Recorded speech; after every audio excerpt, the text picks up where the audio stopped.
The morning sun cast long shadows over the cul-de-sac as Karen, the self-proclaimed queen of the HOA, stormed across the street with a clipboard clutched tightly in her manicured hands, her voice sharp enough to cut glass as she berated my wife, a kind-hearted black woman who was 7 months pregnant and simply sitting on our porch sipping tea, trying to get a moment of peace before the day's discomfort set in. Karen sneered at her swollen belly and accused her of lowering the property values by daring to wear a loose maternity dress in public, spitting out cruel remarks about how people like us didn't belong in this neighborhood, as if she owned the very air we breathed, while my wife, exhausted but dignified, tried to stay calm, rubbing her stomach as if shielding our unborn child from the poison of those words. But the venom only grew sharper when Karen threatened fines for imaginary violations, claiming the small planter on our porch was against HOA rules, even though half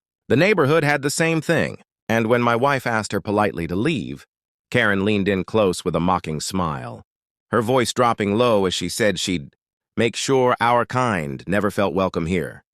What Karen didn't know was that I had been watching from the driveway, and in that moment something inside me snapped, because it wasn't just about rules or gossip anymore.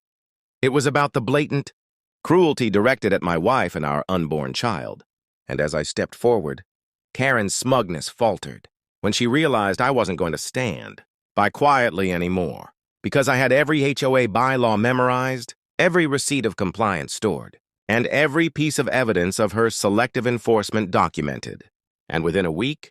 when I presented her hateful behavior to the HOA board and then to the local news station that had long been waiting for stories of HOA abuse, her power crumbled like wet paper, neighbors whispering behind curtains now openly condemning her, her own friends stepping back when her racism and spite were dragged into the daylight.